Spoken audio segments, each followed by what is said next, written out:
Hello everybody and welcome back to Jigsaw See Stuff, and today we're back with the White Shark and we're beginning the long, arduous process of getting iNav set up. Not too arduous. I'm going to be using Painless 360 tutorials. I've already got it flashed to 4.1. I know 5 is about to come out. I know 5 is about to come out, but never mind.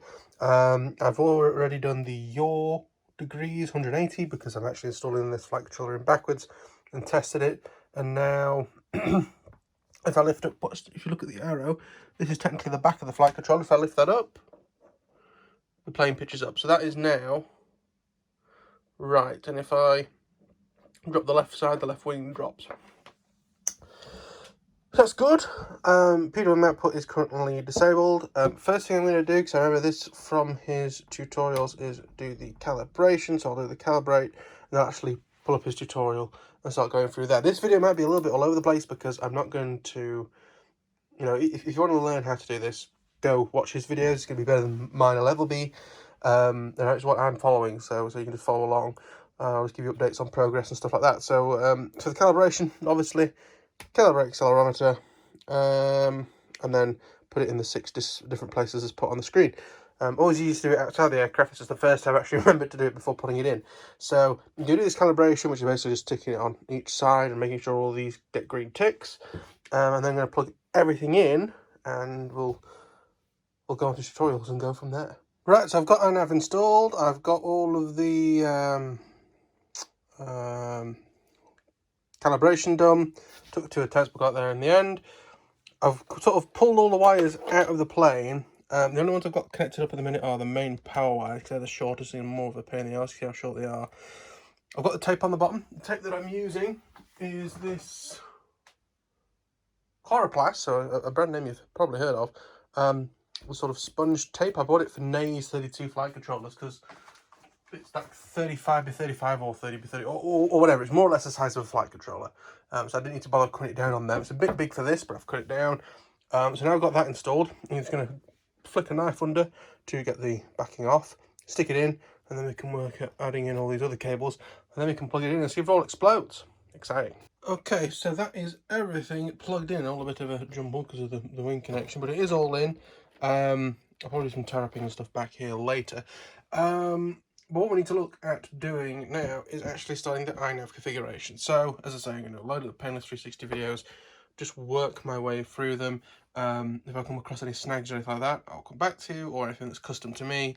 We're just going to work through them. I'll try and remember to link them in the description. If I don't, please feel free to moan in the comments. But yeah, let's start actually getting iNav working on this thing. Okay, so making my way through the videos. The videos that I am watching, just in case I forget, that's the one.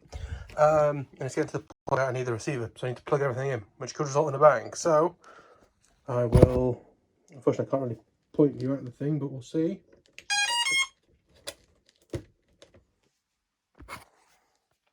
Well, things haven't immediately gone pop, which is good. What I need to do now is, if I can remember how to do it, crossfire configure. I'm concerned that it's on.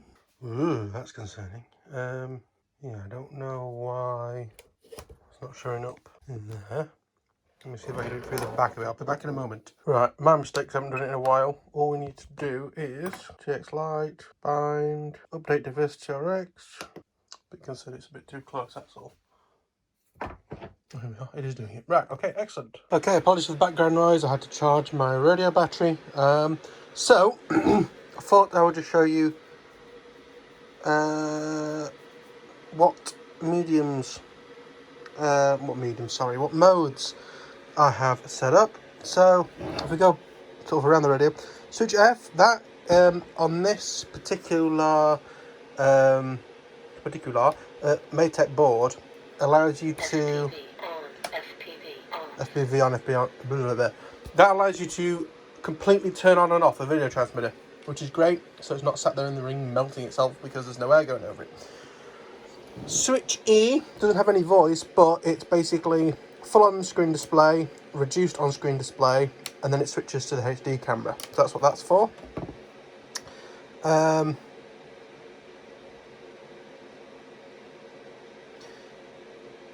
If actually, I'm going to add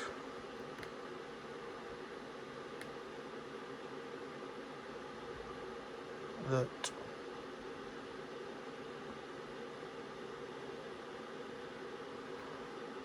OSD off should be on channel 10 when it switches to the HD one. There we are, I'll save that. So yeah, so that is just on-screen display change between these two, and then this one turns the OSD all the way off and switches the camera. This one is auto tune on and off. Switch B does nothing. Switch 1 is our, or slider 1 is our pan and tilt. If I know how to do that nice and simply, if you go to outputs, so servo 5 is set up, I think. Yeah, servo 5. Is it through ports? Configuration? No, mixer. So with mixer, and there's videos on how to do this. Sorry, I'm having trouble understanding right now. Not talking to you. Please try a little later. So we have servo mixer 5, RC channel 9, and that's it. And then if you go to ports, not ports, outputs, it'll then tell you servo 5 is output S7 on there, and you can just plug it in. And then it just passes straight through. You can have it stabilised as well if you want to like have a slight rudder, whatever. Two things I have noticed doing this: the black wires come off this aileron, so that needs resoldering, and pretty much everything doesn't line up. So you know, you see aileron down, elevators are down, rudders down. This isn't right, so you need to go through, get all of them lined up correctly. They're all thing you're mechanically adjusting to begin with, and we'll go from there. So yeah, so switch B doesn't do anything. Switch C, I have it set up like FY41 used to be, so that way. Circle mode. Auto circle mode. Whatever means it then listens to switch D, so we'll come back to that. Return to launch. And that all the way down to return to launch. Every plane I have, return to launch is switch C all the way down. So it doesn't matter what plane I'm on, if I'm in a panic, I know what to automatically press. So switch D, when this is in the middle, this becomes active. So that is manual mode. Stabilized mode. Stabilized. Cruise mode. And cruise, that'll control direction and height. So it's good, you know, if I didn't need to move my seat or anything, I can put it in cruise mode or auto circle mode, depending on what I want to do. This switch is our army switch, and then this one is meant to be beeper, but apparently the beeper that's on that board, you can't control, which seems a bit weird, but never mind. And yeah, that's basically everything mode-wise. I'm going to continue going through this video now. There's going to be like auto-launch stuff and things set up. I've set up some on-screen displays, I'll show you that. So, go to on-screen display, it always takes a while to load. I've loaded the font. Come on. So we've got the default layout, which I have looking like that. And then alternative layout 1 is just that. So altitude, the mode I'm in, distance from home and a home arrow, the craft name, and how many minutes I've used, just as like a decluttered one. Yeah, alright, so that is all done. As I say, we'll continue on with the video, and then once that's done, kind of the things to get done are laminate the canopy, fix that aileron servo. I'll make a list of these. So aileron servo, canopy, align everything, and make sure that the video transmitter and failsafe are working. So yeah, we'll take it from there. Okay, so I made a list of basically everything that's left to do on this, and I've done a lot of them.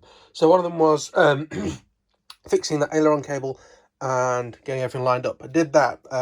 So I made sure the arms were at 90 degrees to the servos in the software. It was, can I remember? It's not plugged in. I think it's just outputs, and then there's a mid. It's usually 1500. Adjust that to the middle, and then manually moved the horns. I'm actually going to add to the list. Tighten control rods. One thing I haven't done yet, haven't laminated the canopy, that's still left to do. The failsafe seems to work properly. The VTX stuff I've sorted out, that seems to work properly, and I've learned how to get into the mode to change it. Stickers, that's going to be a big step to do. So I've taped the camera wires sort of out the way down there. This battery can actually come out now. Everything on there, the battery, the reason the battery was in there was a C of G. I've worked that out roughly, but I'm just going to do it based off of the spars. I don't have an exact area for the C of G, but I'm just doing it off of the spars. Should be about close enough. And then I've got to do props, and then what I've decided on there on tightening the rods. But that is going to be it for today. One more video to show the finished deal, which will be quite small, and yeah, we'll take things from there. So for now, thank you for watching. We'll see you on the next one. Like, comment, subscribe. If there's some stuff I was meant to put in the description and I didn't because I forgot, then feel free to shout at me in the comments. Subscribe and stuff and blah blah blah blah. I'll see you on the next one. Oh, and I put some little Emacs stickers on for the motors. Bye bye.